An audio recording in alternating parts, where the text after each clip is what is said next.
I don't know. Alright, let's see. Never mind how satisfied. Get off my screen, you worthless piece of plop. You are live. Yo, YouTubers, it's been a long time. Look at me, being in jail. Gonna be enough. Hey, anybody,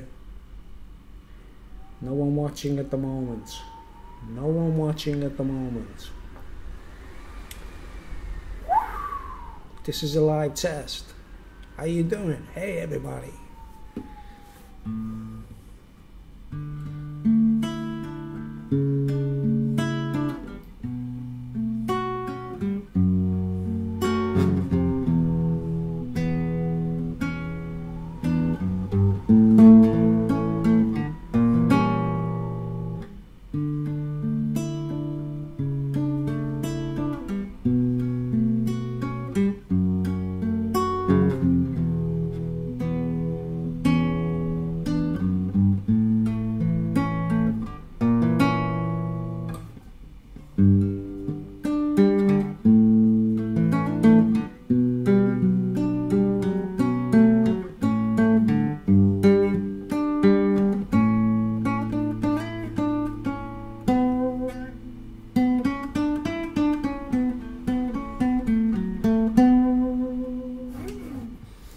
Hey, how you doing, everybody? Got 2 people watching at the moment.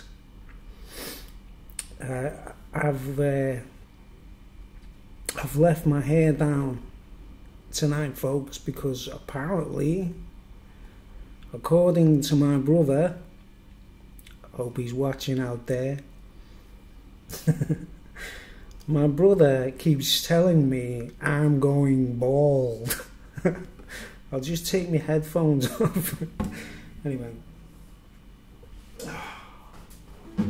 Hey, it's happy 2018 belated, folks. Sorry I've been away for a while. I've been practicing and getting my stuff together for my busking performances. Been practicing Pink Floyd recently. I hate doing covers, but I've got to learn them, like. But anyway, look, I will just take my headphones off for a second. Now, according to my brother, I'm going bald, apparently. Now, if I go like that, and put it all like... I mean... Do I look like I'm going bald? I mean, come on. I'm going bald. Yeah.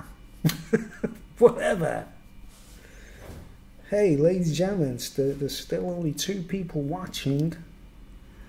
Who are they? I don't know.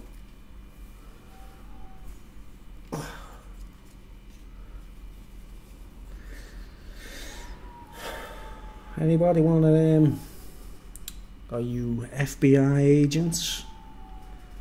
Huh? Is that what you are? Is that what this is about? Is that what you are? Are you FBI agents? Are you talking to me? Is that what this is about? Are you CIA? Are you KGB? Is that what this is about? Are you talking to me? Are you talking to me? No, I haven't had a drink. I'm absolutely sober. I'm sober. And I don't feel too good about it, neither. But, yes, folks, it's been a while, hasn't it? And this is going out live. And, what are we on? Stop streaming. Oh, it's still streaming. Streaming. Let's do this camera thing. Yeah, it's more like what? Watch. Oh, we're at sea. Oh no, the wind's blowing outside. I'm on a boat. I'm on a boat. Oh man, what do I do? Yeah, folks, there we go. We've still got just 2 people watching. Are you CIA? Are you FBI? Well, anyway, listen to the wind. Why is it whenever I use this gadget as a microphone, it's like a gale outside? New cup today, folks. Well, it's actually an old cup. And I've had this for years, and look at that. Lotus Esprit Turbo.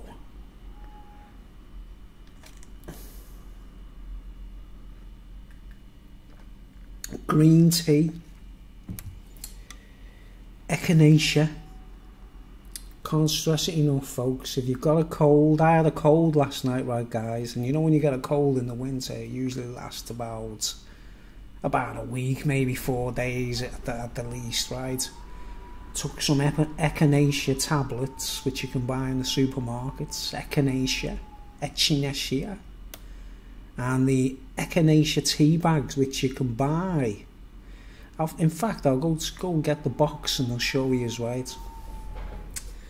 Just this is I might be getting sponsorships. Hold on. Hold the line. Hold the line. Yeah, that's the words. Hold the line. Hold the line. Just hide my fat belly. Yeah. Right, listen. If you've got a cold, ladies and gentlemen, or you're getting any signs of the flu or anything like that, right? Recommendation. Now, you go to Tesco's, they'll have their own brand or whatever, but Asda, Echinacea, cold and flu relief. Now, the thing is with these guys, these are the weaker ones. As you see in the top corner, it says traditional herbal. And there's ones they say in the corner there, they say max strength. Always get the max strength, right? There's no side effects. I'll take 3 of these weaker ones, or 2 of the other ones,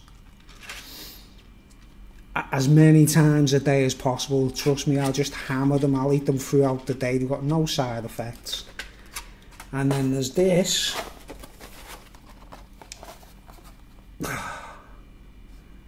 From Holland and Barrett. Organic Echinacea. They're tea bags. The organic one. Organic. Right? And what I normally do is I make a cup of green tea, and if you look at my cup, there's 2 things, see? One's a green tea with a flavour, and the other one is one of those Echinacea. And I mean like throughout the day, guys. I don't mean 1 or 2 a day. I mean like as many as you can afford. Bombard your body with this stuff. And honestly, I had a cold last night, the sniffles, my eyes were watering. I was like on the verge of developing a bad cough and all the other stuff. And I hammer these things, you know, swear by it, right? And sure enough, I woke up today, 1 day of a cold, woke up today. Well, just look at me. Just look at how cool I am.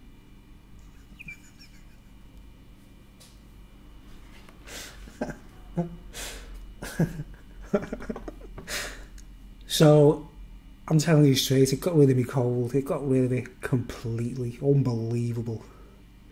I've got a lamp here and I don't know what to put it on the table so it lights me ugly fat head up a bit better.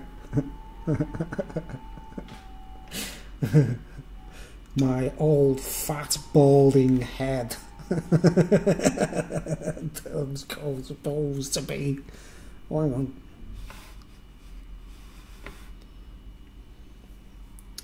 It'd look like this, wouldn't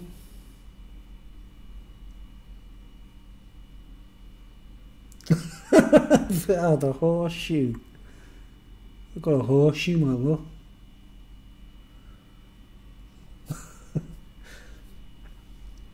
I'd look like that guy that used to do finger mouse.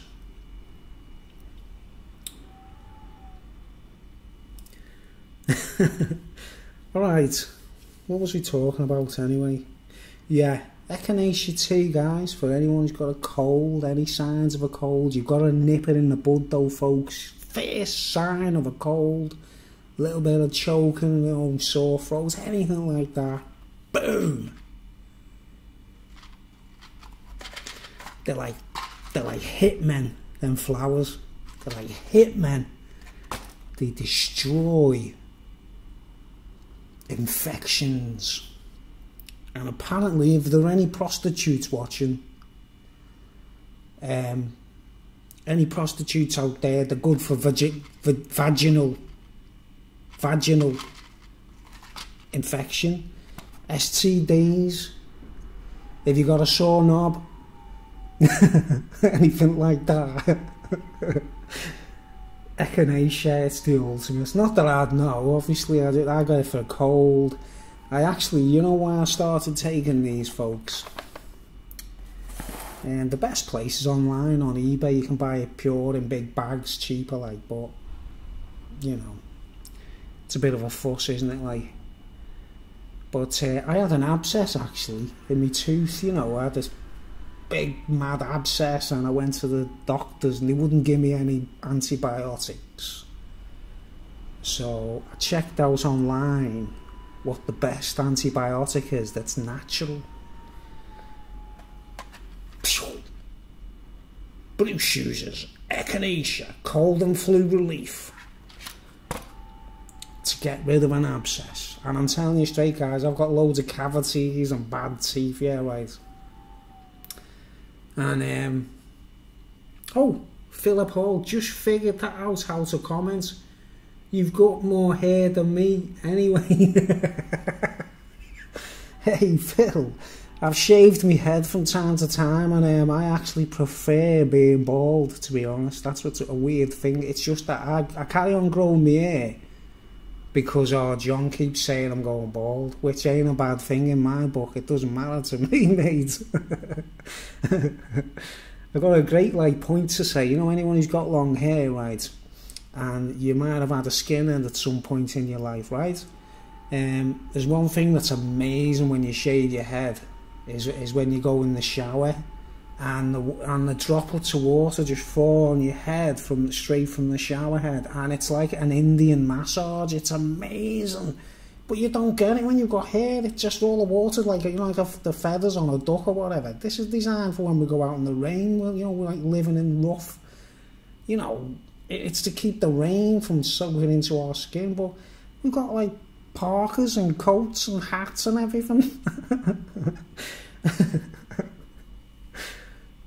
But I actually like having a bone head. I actually buzz off it, like, you know what I mean? I'll shave my head gladly. I might do it again. I done it a couple of years ago on the old channel. I was like this, and I just completely shaved the beard and my head. And some of my viewers were like, "What's going on? What's happened?" Because I've done it in like one day, you know. So I might be doing that. Like, it's great for camping as well, you know, when I'm camping. Like, I hate getting out of a tent and my head's all messy. It's ridiculous, like. But it's only because of, you know, brother John, like. He keeps telling me I'm going bald. He's been telling me since I was 15 that I've been going bald. Honestly, it's unbelievable. I might get him drunk and shave his head one day, you know what I mean? Drug him and shave his head. He's never had a skinhead. Imagine it, man. Imagine him waking up with a camera on him and that, like, with the shaved head. And one of his eyebrows gone, man. But I'll tell you straight, it's a mugs game having long hair. The whole thing's a mugs game. Even going to the hairdressers, I do everything myself. DIY hairdresser, you know. Well, DIY barber. But anyway. See if there's any more chats there.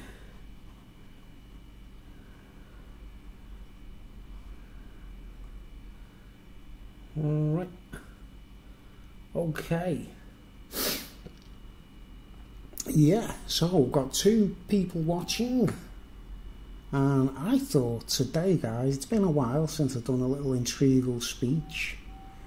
And I thought today's speech, listen to the wind, I'm on the, well, I won't say, you know, exact flat or what floor I'm on, like, I'm in a high-rise. And it's like, I'm on top of a mountain or something. I've got the gain full up on my microphone now. This microphone doesn't work, it just looks cool. Look. See, if I go like that, it makes no odds. The microphones are here on me. Here we go, I'll show you my microphones. There, you see, they're built into there. In this, Bruce uses Zoom R24 recording studio as an audio interface. So I'll tap in, see if you've got stereo speakers, right speaker, microphone, right microphone, left microphone. So you can actually, you've got built-in microphones. I'll show it again so in case anyone's never seen that, like. Highly recommended, the Zoom R24.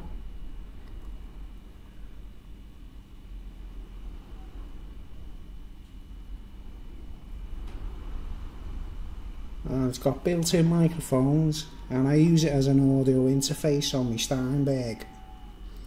Cubase, Bruce uses Cubase. Steinberg. Why is that light just blinding it behind me off the white wall? The light bulb's up there, it's not down there. Still only 2 watching. Oh, come on, guys. There should be millions. They don't know what they're missing. But yeah, folks, it's good to see you. Yeah, Phil, hope you're doing okay, lad. Amen. Liverpool beat City. Go ahead.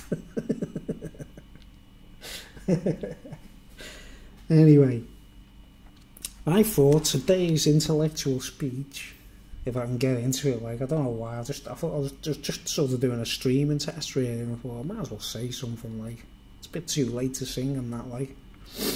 But yeah, I've been practicing, folks. I've been learning me busker set,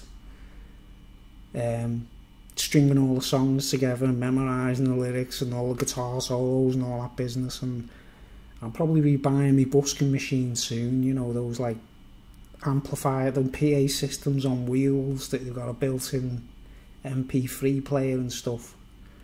And you might see me in a street near you someday. I don't know if I can handle playing in my hometown in the street, it'd do me head in, like, but I don't know. I just want to do it for fun. I want to do a tour of Amsterdam. Review some ladies in the red light district. Nah, I'm only joking. That's a joke. I want to just play some music in Amsterdam Square and see if I can get a decent little movie out of it, you know, and see if I get paid. See if I get free donations off the people of Amsterdam.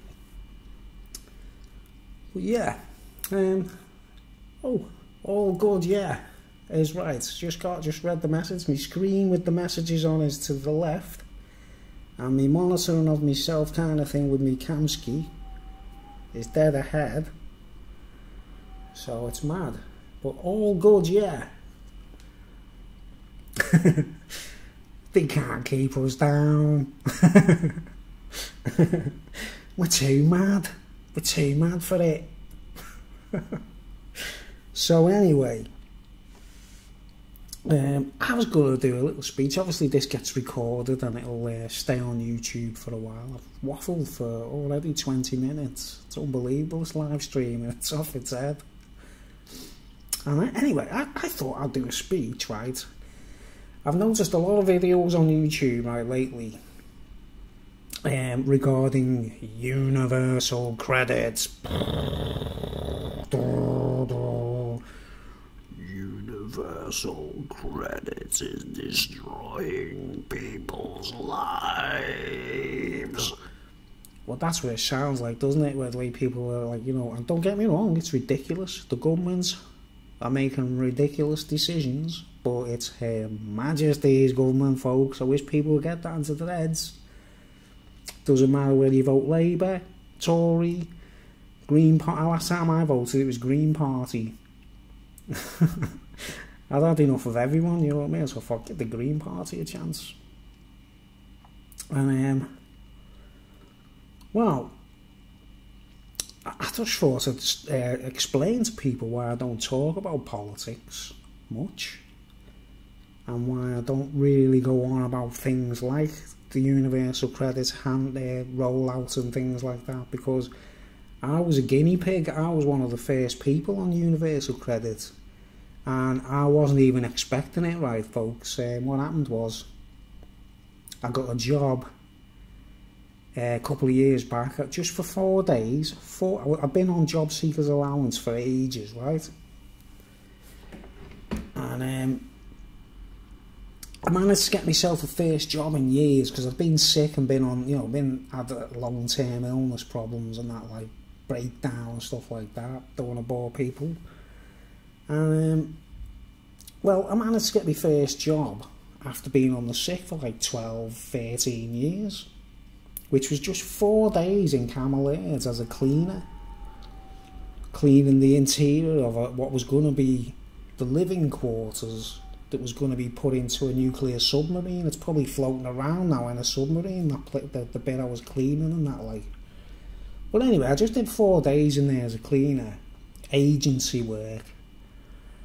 And then I went to the dole after, you know, I had to go back to the dole after 4 days. You know, you sign off, you start work, and then 4 days later I have to go back to the dole. Next thing they say, right, you're on universal credit now, and they put me straight onto universal credit, right, folks, without any warning. I didn't have any preparation, nothing to prepare my mind for it.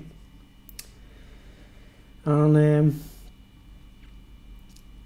but luckily for me, I'd been saving, because lately I save nowadays, folks. I don't waste anything. I don't waste any money on anything silly. I just buy what I need. And I've noticed if I don't waste anything or buy anything stupid, I can save even on social security when I'm not working. It's crazy. As far as I'm concerned, most people on unemployment benefits are wasting the money on drugs or alcohol, right? Now, I'm not talking about people who enjoy a bevy. I'm talking about, you know, people who hammer the stuff, you know what I mean? Or whatever it is, drugs-wise, and it's a luxury. Anything like that's supposed to be a luxury. You're not supposed to be, when we get the social security, it's supposed to be for our food, our electricity, or rent, whatever, all the amenities, all the things, anything to do with getting off our heads and things like that. It's just silly. But there's the problem, you see, you know, when the homeless thing, what's happening lately, the only people who are being booted out and ending up homeless, right, folks, the people who, you know, there's no way out for them. They're not going to stop doing drugs, and they're not going to stop drinking heavily. And I mean younger people than me, I don't mean all the older folk. I'm 53 now, right? I know I only look 23, but I'm talking about younger folks, younger than me. They might be 25 to 30. And I actually had a friend, I had a lad, I know what it's like, because one of my mates who I used to speak to, he had his own flat, right, folks, right? He was into getting off his head, he was into doing the drugs and that, no shame, he wouldn't, you know, I won't name any names or whatever, like, but he was someone I knew from a while back, like, from Birkenhead. He used to always say right to him, and he was alright, you know, he's a bit of a hard lad as well, like. But he was in a flat, he had a flat like this, like what I'm living in. And he got booted out of it because he wouldn't play his records quietly. He was playing his records loud all the time, apparently, and his neighbours kept complaining. He was in a high-rise, obviously, and you know when you're playing your records, you've got to use your head, haven't you? You don't play records full blast in a block of flats, because someone's bound to complain, right? And he ended up getting booted out of that flat, right?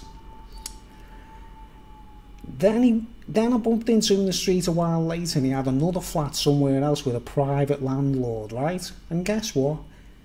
When I bumped into him, last time I spoke to him when he was still okay, this was before he was homeless.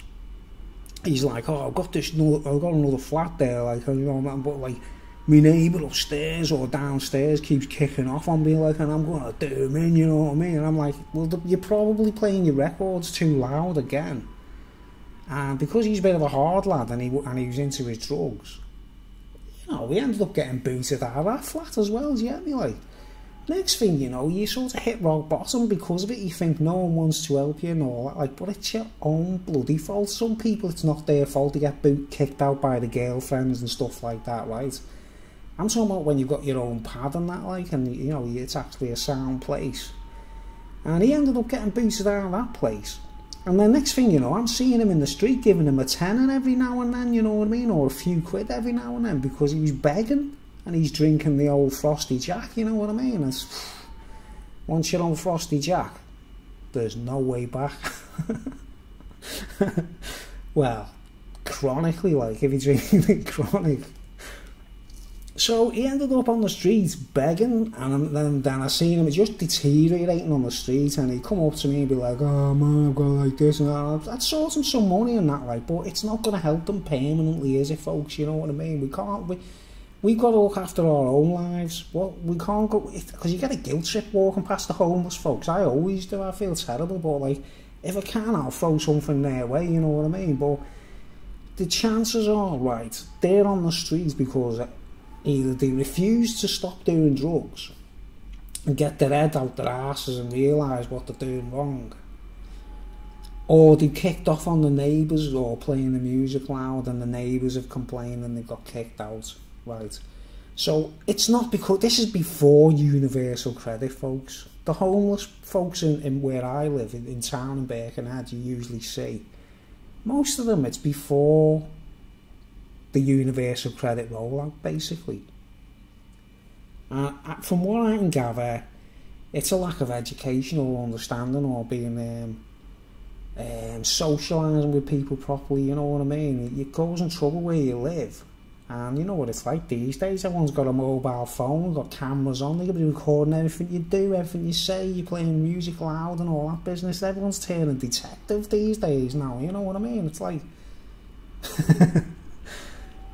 I wonder if it's possible when a live stream's on, can you put subtitles on? Because I'd be interested to see what the subtitles say. I know you can put them on afterwards, like. But anyway, so you get where I'm coming from, right, folks? The real homeless people, what we call homeless people, really, are guys who are like the mature. They might be in the 50s or the 40s, and the wives have been playing away. They've got a new fella and they kick them out. That's usually, to me, homelessness is usually that.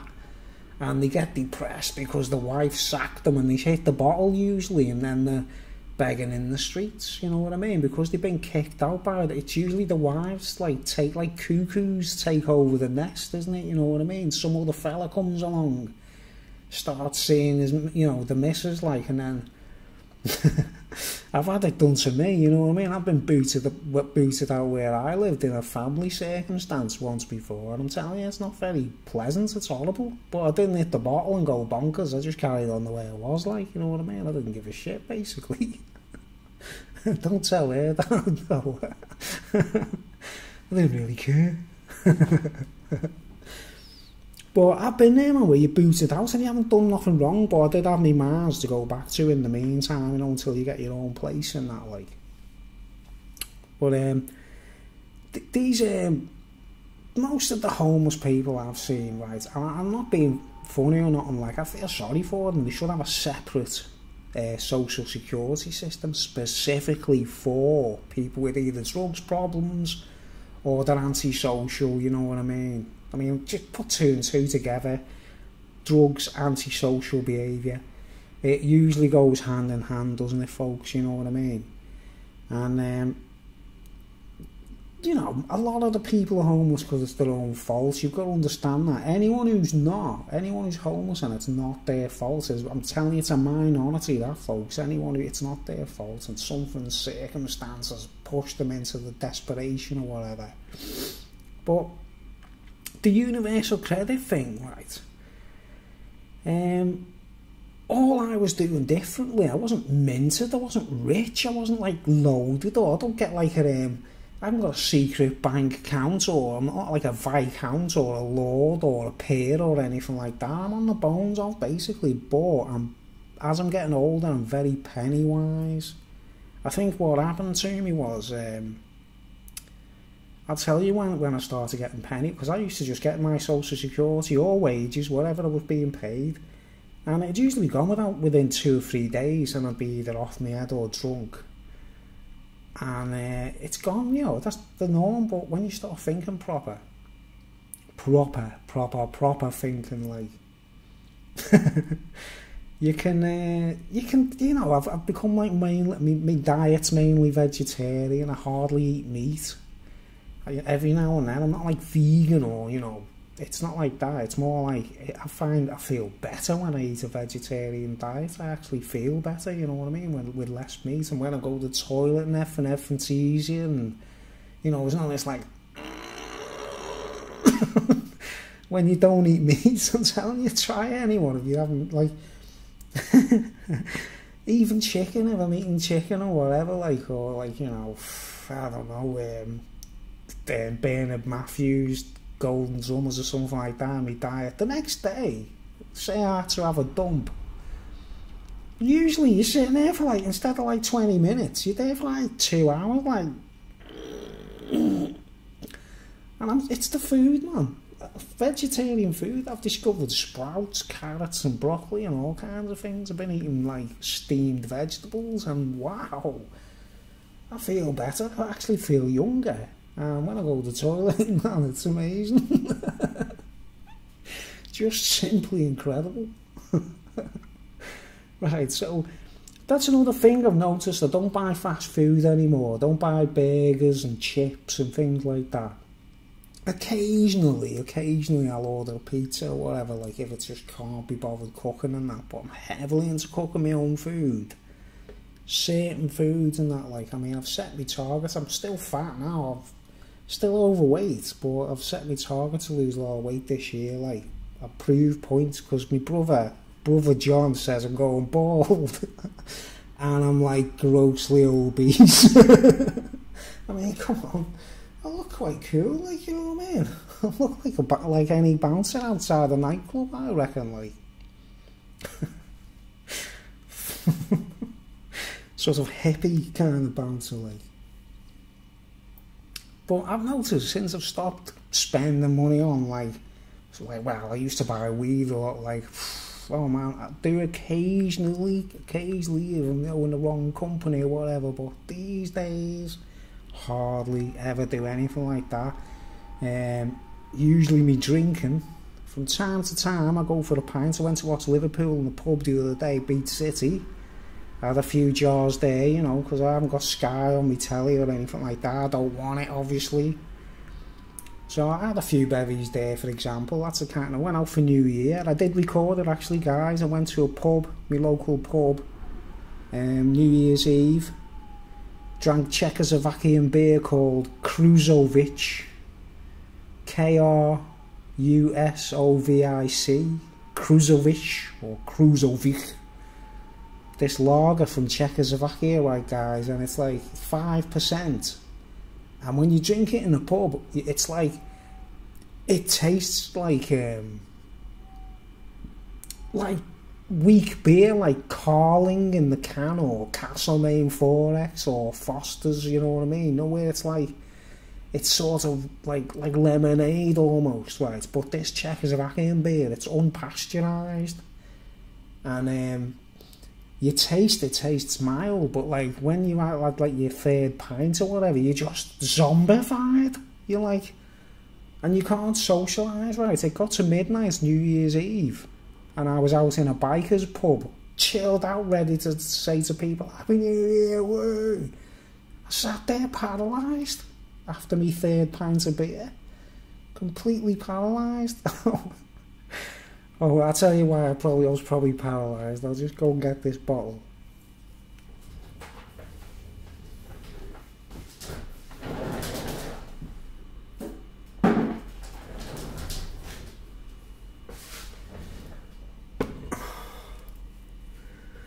This is why I was probably paralysed. Before I went to the pub, I had a few of these. Agua. Coca leaf liqueur from Amsterdam. Crafted in Amsterdam. Ooh, some in it. But it's not illegal, no. You can get this on Amazon, folks. By the way, it's 28 quid a bottle or something. But it's look at that. It's 40 grams of coca leaf in every bottle. I don't mean that white stuff that they bleach in the rainforest before they send it over here like a mug's game. I mean, like proper medicinal leaves, man. You know. Give it a. If you know anyone that's a bad cokehead, and I'm not, guys, don't get me wrong, just tell them to try some of that, mate. I actually tried it the first time I went to Amsterdam. Well, the only time I've been to Amsterdam. And it was alright, you know, just little miniatures I drank just to try it, like, you know. They have this shop there called the Coca Leaf Experience, like, and you can actually buy coca leaves and eat them and that, like, but I didn't want to do that. I just thought, well, I'll try that booze, like, see what that's about, like. Best of both worlds, I suppose. I'll end up like Scarface if I don't be careful, innit? But yeah, I was in the pub New Year's Eve and I videoed it. Right, but the sad thing is, it's very uneventful. I don't speak to no one. I haven't realised. I was like, what's wrong with me? I'm sitting in a pub full of people, they're all going up to each other, hugging each other, saying Happy New Year. A couple of them did, you know what I mean? Like, a couple of birds come up to me and stuff like that, but I was in a chair like paralysed. But I videoed it, like, so I might upload it. You know, you see the band, there was a band playing there, and they did all Lang Syne and that, like, you know, like, it was just like any Friday or Saturday night in the pub, really. No one made a big deal about it, you know what I mean? But I was paralysed in the chair, like, this highly recommend it, guys, if you've never tried it. Kruzovic beer, like, I mean, I get it there's a pub called the Swinging Arm in Birkenhead. It's a biker's pub, and there's always a good band on, you know, and they sell amazing beers in there, you know what I mean? There's such a range of beer, like. So I gave it a try a few weeks back, and I thought, wow, that's nice, like. But it's the third pint when it hits you. It's like a hammer, like. It's like, what's going on? It just tastes like Forex, and you know what that's like. Or Foster's. So anyway, I do go out, I do spend money on drinks and stuff like that from time to time, just for social reasons, guys, yeah, and I will be going out playing the guitar soon in pubs or whatever if I can, for a bit of fun, and just basically to get out and about before I vegetise. So we've got 3 watching now. Hang on, have I got any more comments there? Andres Cavio, hey, yes, the tramp is back, yay. Andres, how you doing? Buenas. Auf Wiedersehen. I don't know how to say it, but yeah, Andres Calvillo is back. He remembers me as the tramp in my videos. Yeah, man, I'm on my way. Wait, bum fights.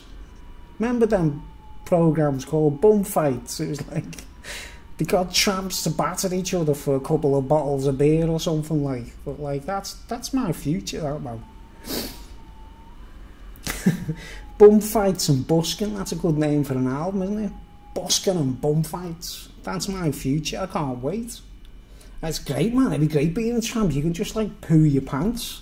You don't have to worry about going to the toilet and nothing. You can have a number 2 in your pants, no one cares.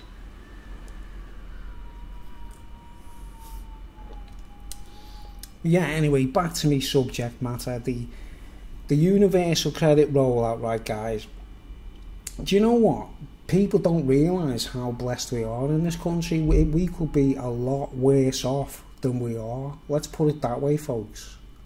This is what people don't get. Say we were living... Why do you think all the immigrants are coming here? Why do you think everyone wants to come to Britain? You know, because the safety net and the social security and everything has been worked out in an infinite loop, right? And I think that the Royals... They've been sussed out recently, the Royals, right? As having shares in Bright House, you know, one of the most callous shops in the high street. For if you fall back on your payments, they take the goods off you and they take you to court and demand fines and stuff. They're bad. Turns out the Queen's got shares in that company, right? Now, I had suspicions when the Social Security was doing all the stuff where if you weren't doing your job search, you got sanctioned, or you didn't show up for an interview on time or whatever, they sanctioned you. I personally have never been sanctioned, guys. I'm like a goody two-shoes. I do everything I'm told, right, to a degree. And I don't give them an excuse to sanction me, basically. I don't do anything where they can go like, no, they're going to stop his money, and I'm like, you know. Because I seriously think, right, you know, the money that they do sanction, that they hold back, I've got a fervent belief that someone's money laundering, right? And imagine it, right? Say there's 50 people who get sanctioned in 1 week, right? And they don't, say they get £80 a week, right? 50 people in one town, in one job centre, all get sanctioned. That's 50 times £80 for 1 week sanction. If it's a month's payment, it's a month's payment, right? Just imagine all the towns in Britain all doing that at the same time, right, folks? There's money floating, isn't there? There's a few, there's like, let's put it this way, if I was a shark or a businessman or an investor, I'd work something out where I could take the money from Social Security that's being sanctioned and say, wow, let's put it into Bright House for a couple of weeks or whatever, like, and then they double the money, or they put it into shares or something. And when the guy comes back to the dole and they stopped his sanction, or, you know, the people all go back to the Social Security and the sanctions have stopped, the launderers have already made money from what they've held back. And then they move on to someone else to get sanctioned. Do you understand what they're playing at? That's my suspicion, because there's no other reason for it. Why else would they want to hold back money like that? They know that we've got no power over it, you see. It's not like it's our property, you know, like if we had like a bank, we're all minted and we've got a bank account, and they go, we're going to take a bit of that, launder it. They can't do that, can they? So they've realised, they go, hang on, what about people on Social Security? Who, if you set up all these rules, if they've done something wrong, they can sanction it. So I've got a fervent belief, I'm sure it's something to do with the Royals, you know, guys, because they need a lot of money, don't they? They've got to fix Buckingham Palace, there's all kinds of things they've got to do. The telly licence is because of the Royals. Right. Now, here's me political stance, right, folks? Years ago, back in the like sort of, you know, the Thatcher years or whatever, nothing to do with Thatcher herself. Like, I mean, I was a punk rocker, guys. I used to sing songs like No Maggie Thatcher and No Government and stuff like that, right? As I got older and mature, I noticed that like Labour will win the election. Remember Jim Callaghan, folks? Remember Jim Callaghan? He actually invented the Youth Opportunities Programme. Remember that? That was the very first government scheme where you went to work all week, 5 days a week, could have been 8 hours a day for 5 days. And instead of getting a wage, you got like 25 quid a week. I did it in the Asda when I left school. That was my first job. I was working in the Asda. And it was like £25 a week for a full week's work, and Saturdays as well. It was the Youth Opportunities Programme. It was called the YOP scheme. Who invented it? Who actually invented it? It was Jim Callaghan. Well, he was the Prime Minister at the time. It was a Labour government. Everyone remember that, folks?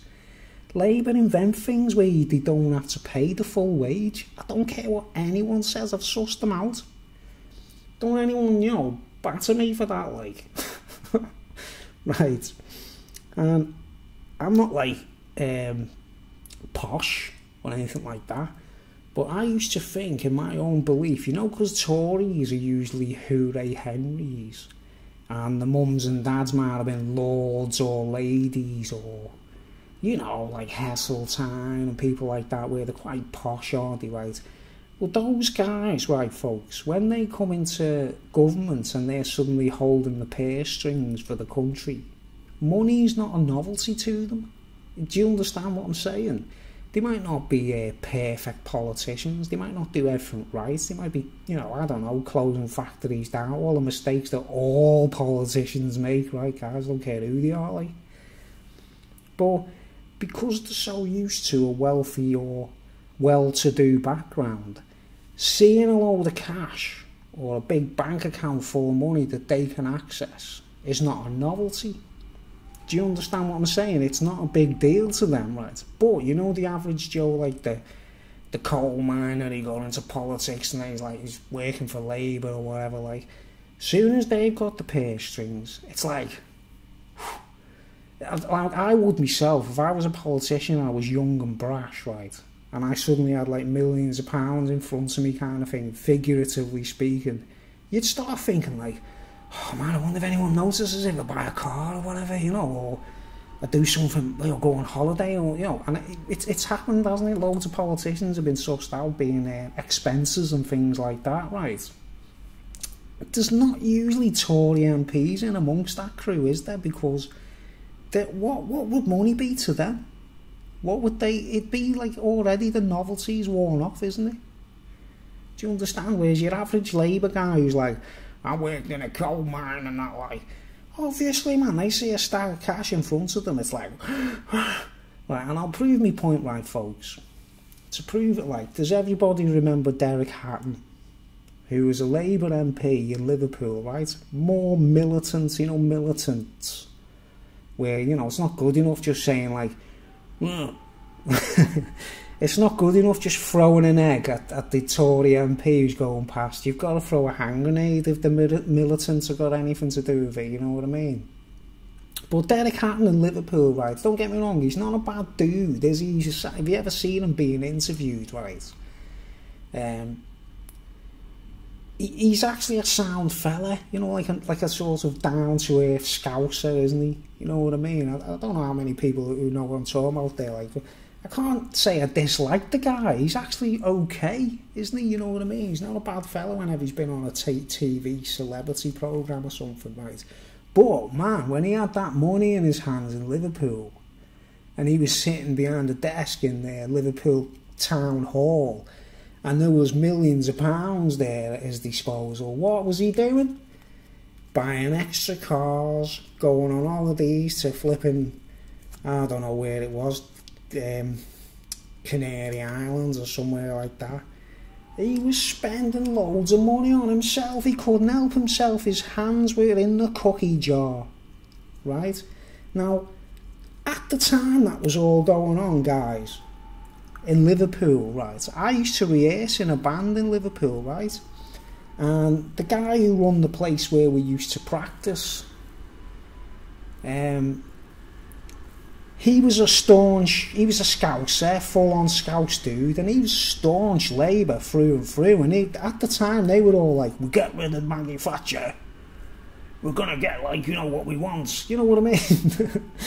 And I wasn't sticking up for Maggie Thatcher. I was sick of hearing common people arguing with each other about it, you know what I mean? I was like, look mate, it's okay, you don't agree with this, you don't agree with that, like, proof of the pudding in the eating, isn't it? Once Derek Hatton had that money at his disposal, mate, he was buying BMWs, he had swimming pools, whatever it was, I don't know exactly what, but he was caught red-handed spending taxpayers' money, Liverpool council's the taxpayers in Liverpool, he was caught spending their money on his own luxuries, and it came out in the wash, and he was bollocked for it, right? But this dude who we used to go to practice in Liverpool, right, he was like through and through. I wasn't essentially Tory, right, guys, or Conservative. I just felt that whoever holds the purse strings, the Hooray Henrys, are more than likely to be trusted with the money, right? And it always speaks for itself in the long run. I don't care what anyone says. Every time Labour win the election, loads of money, the national debt goes up all of a sudden. Loads of money just disappears, and I don't care. There's no jobs. You know, when they say, like, we'll get you jobs and all that stuff, it's exactly the same. It's the Queen's government. Right. But this dude in Liverpool, he used to say, like, before they found out about Derek Hatton, like, guys, he used to go, "You Tory pleb." You know, it was just a joke, you know, banter, like, between us, like, because I didn't hate the Tories. I was sort of, like, neutral, but I wasn't complaining. I'm always happy just to have a meal on the table, do you get me, like? And I was thinking, everyone's actually kicking. I remember the boys from the Black Stuff and all those. Remember boys from the Black Stuff, guys, right? I don't care what anyone says. It was inaccurate. People weren't like that in Liverpool. It wasn't like Yozzie Hughes, for example, right, folks. Here's how the hypocrisy. It's what we call a psyop, right? A psyop, where you fool the masses and the public into a thought mode, and they actually think it's real. And that Boys from the Black Stuff series, well exaggerated. It's like they're taking the mickey out of Scousers in Liverpool or the Wirral or Merseyside, you know, because they think we're all thick, don't they? You know what I mean? In London and that, like, they think we're all stupid and that, like. But no way in a million years. If you watch that series now on video or DVD, right, Boys from the Black Stuff, it'll probably make you want to slash your wrists. It was ridiculously over the top, right, folks? Yeah, right. And you know the guy that played Yozzie Hughes, he was like a hero. He was like, he's an actor, right, folks? He's an actor. His name's Bernard Hill. His name's not Yozzie Hughes. He wasn't like, oh, I come from a rough background and I'm looking for a job. I can lay bricks. He was an actor. He went to the Royal Shakespearean or some kind of, you know, I don't know, one of those theatres to learn how to act and that, right? And you know what? Where you hear him more than anywhere these days, right, folks? In fact, you know, because I'm a voice recognition expert, I do impersonations and stuff, right? So, where Yozzie Hughes, you know, if you hear his voice on an advert, where do you usually hear his voice? You know, Yozzie Hughes, like, gives a job. He's usually in the background. You know them adverts where you see a starving kid in Africa and he's going like, "This kid needs water. His family are dead. His donkey needs feeding." And you see a kid, like an African kid like that, crying his eyes out on the camera with like a big heavy piano going, bow, bow, aimed at old age pensioners watching telly in the daytime. You know, or people like myself if are unemployed and that, right? The telly in daytime is terrible. But you see these adverts, man, it'll be like, "This kid needs water. He might die if you don't do something about it." Imagine if you're a pensioner sitting in your armchair in the daytime watching them adverts. And you like, say you're 80 years old and you've got loads of money in the bank because you've got nothing to spend it on, you know what I mean? So you go, "I'm going to feed that kid in Africa, get some water for them," right? Who's the voice in the background? It's Yozzie Hughes. Yozzie Hughes is like, you know, gives a job. Yeah, right, working class man. He doesn't just do Royal Shakespeare plays and star in movies and get paid countless amounts of dosh for being an actor. He actually does voiceovers for those adverts as well, out of sight, like, you know, you don't see his face. Telling you to send you water, to, you know, pay for water for kids in Africa. Yeah, right. Has he ever thought of putting one of those adverts on in Buckingham Palace, like? Right, so there's proof that, you know, all that, you know, that the psyop of Boys from the Black Stuff did more damage in society that I can impossible, because when I was working at the time, I was on like labouring schemes and stuff. I did actually work, folks, you know, carrying bags of cement and all that stuff. I used to dig holes in the ground to put fence posts up and stuff like that, you know. I did actually work, right? There were times, right, you know, if I hinted, if we were in the van with the other lads, we were all sitting in the van, like, you know, we're all mates, we're all working class lads, like, right? And I'd be sitting there, like, and obviously because they've been watching too much Boys from the Black stuff, yeah, and taking it literally, like, you'd say something like, I don't actually want the Labour Party to win the election. And he'd look at you, mate, and honestly, it wouldn't be like a friend that, like, oh, so you think the Tories should stay in or whatever. It'd be like, oh, do you vote Tory, do you? They'd, like, actually get violent. And I mean, like, you know, to the point where I'd be looking at them as if say, I should kick your fucking head in if you start, mate, do you know what I mean? Just because I said something like, look, mate, I don't care about the government, I don't actually care, like. And it got to the point, right, folks, I wrote a song about it called Hungry. It's on my channel, actually. It's on my YouTube channel, on this channel. I think I've labelled it as a positive song, right? And if you read, I put the lyrics on. It's not very good recording. It's just a rough demo, like. But I wrote that back in 1986, when the whole politics thing was carrying on, and my workmates in labouring schemes or whatever were all like looking at me as if they wanted to kill me. And I'd be like, hang on, guys, we're all mates here. We're all working together. It's not like I just got out of a limousine. And you'd actually want to bite me ears off because I just said, I don't think Tony Blair or whoever was at the time, who was it, man? Who was the leader back? Oh, Neil Kinnock.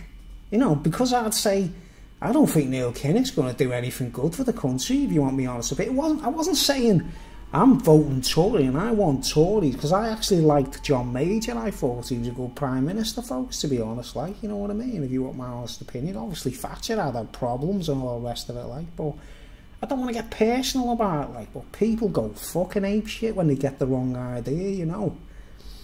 And the point is, like, every time I've gone through cycles now, I'm 53 and I've gone through cycles of, like, Tories are in, then Labour, then Tories, you know, like little cycles since back in the Harold Wilson days, like. And I'm telling you straight, mate, no, we have never been wealthier when Labour are in. It's always the same, and it is in fact harder to find work every time, right? Now, I went on the sick long term when I had me flip out, me breakdown and that, like, and I was like on the sick for like 12 years, right, guys.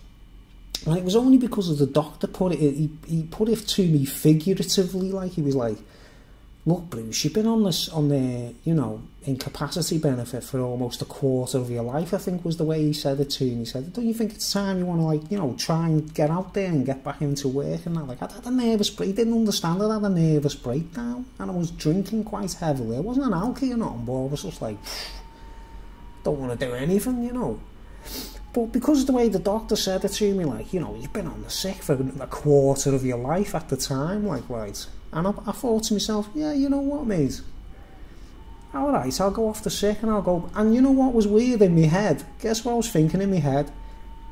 Well, Tony Blair's the Prime Minister. And, you know, when Labour win the elections, there's loads of jobs all of a sudden, and, like, you know, there's everyone, like, they're the Wizard of Oz, everyone's like that, like, skipping through on the yellow brick road, all dancing and singing because the Labour Party have won an election, right, guys, right?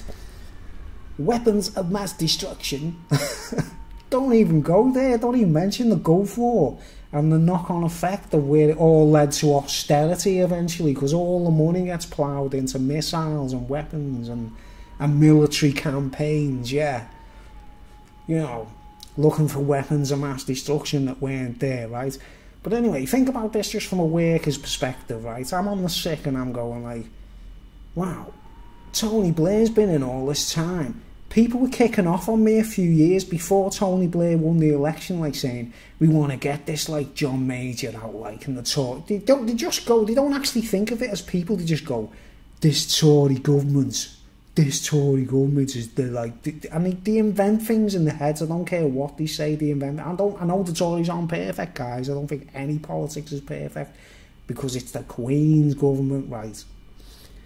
But I'd be like thinking, do you know what? I didn't actually mind John Major as a Prime Minister. I thought he was okay. That's nothing to do with his party or anything like that. I thought he was actually a decent Prime Minister and he didn't give a shit about money, obviously, right? So, you've heard what I said before about Derek Hatton, right? Well, you know, it speaks for itself, doesn't it, right? I'll give you another case scenario, right? As time moves on in the politics, right?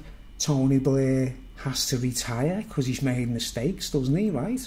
Then Gordon Brown's in, and I'm thinking, I think that was the time when I decided. I think Gordon Brown had been in. I'm not sure when I decided. All right, I'm leaving the sick, and I'm going to get a job.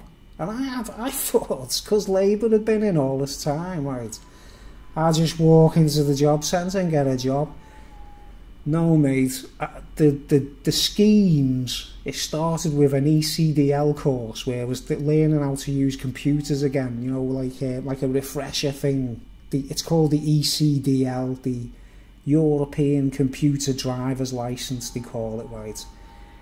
I went to a little college, got that qualification, and they were saying to me in the job centre, it betters your chances of getting a job.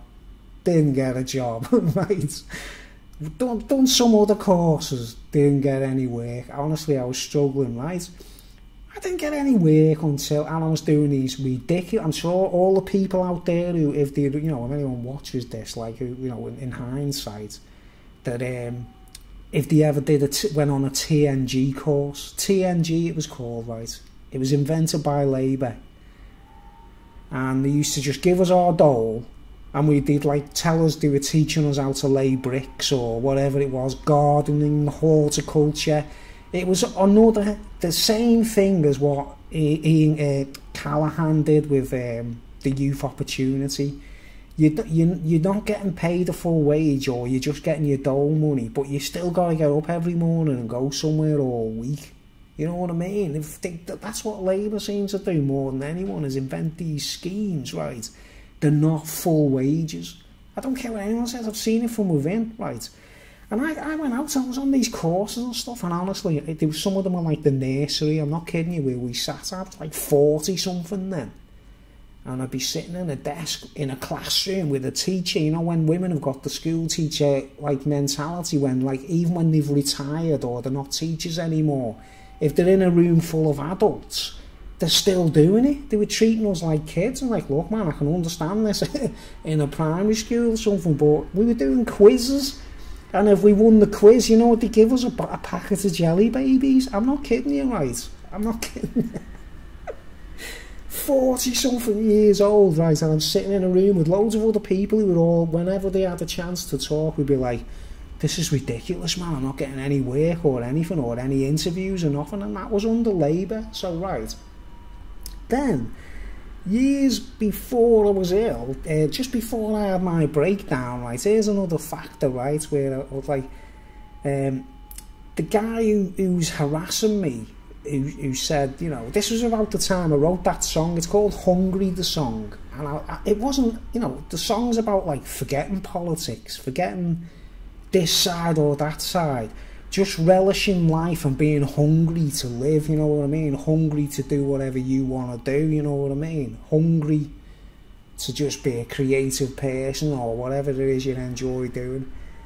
It got me down that much. I wrote this song, yeah, and it's always given me a positive vibe, you know, because that's why I write songs, to be honest. It makes you, it's like magic, I suppose, you know what I mean? And then, the fella in Liverpool where we used to rehearse, he said he went to a local council meeting. He used to go regularly because he was in charge of like arts and stuff, you know, he'd teach the kids art, and, you know, we used to rehearse there, he used to let bands rehearse there and everything. Sound fella, I won't mention his name just in case he doesn't want to be mentioned, but he's on, you know, he's quite famous actually. You usually see him on Granada TV on the news and stuff like, and he's you know, he's a what's the word, a patron of art, you know what I mean? He's what we call a patron of the arts. He encourages the kids to get into art, and he loves Van Gogh and stuff like that, right? But years back, he used, because I wouldn't say like, I want to vote for Neil Kinnock. He used to go, oh, you Tory pleb. You know, it was like banter. We used to have a joke with each other about it, you know what I mean? But he went to a local council meeting in Liverpool, and Derek Hatton was there speaking and that, right? And he said he came back fuming from it like a couple of days later, and he was like, I can't believe Derek Hatton there, man, he let us down there big time. And this was before he'd been sussed out spending Liverpool people's tax, you know. And he said, he stood up in you know, the way you're allowed to speak. He stood up and said something, words to the effect, we want more money, you know, to go into the arts and for the kids to learn art and stuff. And he was right, you know, because it's, you know, Liverpool is a city of, it's a cultural city, man, you know. And Derek Hatton apparently stood up and said to him, and pardon me French, right, folks, but this is the exact words that Derek Hatton said to him. He says, we want more money to be put into art in Liverpool, you know. Derek Hatton stands up and looks and goes, fuck art. What's important is public services, blah, blah, blah, and all this stuff. And the guy was actually spending the taxpayers' money. Do you know what I mean? He didn't give a shit about the artists in the city, or the, you know, like what this dude was talking about, like. So there's a bit of hypocrisy for you there, you know what I mean? I'm trying to, like, hang on, just microphone, yeah. I'm trying to show you that just because people go around with the banner of Labour, it doesn't make them like St George all of a sudden, you know what I mean? They could be absolute con men. You've got to realise politics is a kind of game, you know. It's all property of the Crown, folks. If it's the Crown, it's Her Majesty, his governments. Everyone's missing the middleman. Her Majesty, it doesn't matter. They keep the tennis game going. It wouldn't be interesting going to see Andy Murray hitting the ball against the wall, would it, folks, right? You'd have to say, hang on, there's got to be someone hitting the ball back to make it a enjoyment or a spectator's sport, like. But politics is the same. It's like they have to have a competition between them, and the Queen sits there like that, watching it all, you know what I mean? But another point, right? Neil Kinnock. Oh man, come on guys. Let's be realistic about this, right?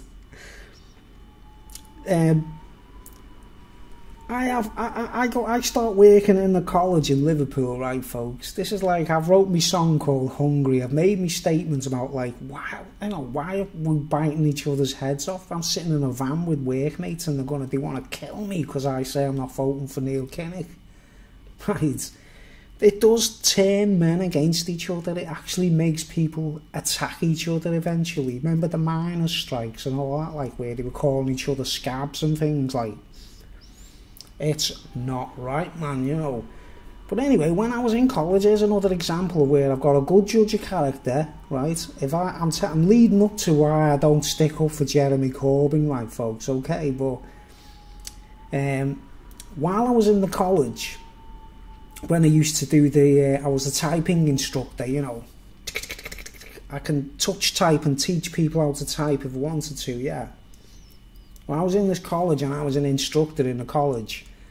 And, you know, like Meow Man, me dad, Meow Man, he used to think that Jimmy Savile was shady when we were all kids. He used to think, you see that fella there, he runs for charity and stuff like that, but he does marathons, but he's bluff merchants, he's a bluff. And he was right, wasn't he? Years later it came out he was he's a sicko, you know what I mean, right?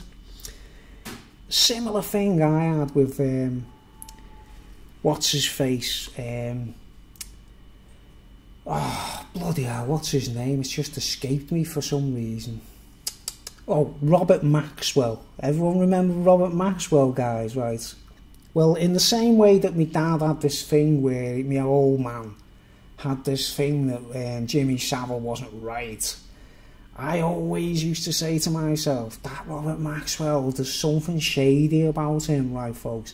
Don't get me wrong, he came from a rough background. He had like Jewish folks, and he was involved in, you know, some of the atrocities, his parents or whatever, you know, they were chased by the Nazis and stuff like that, right?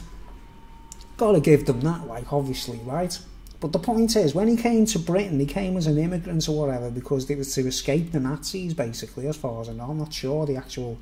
When he came to Britain, right, guys, have a guess what his ambition was? He wanted to be the Prime Minister.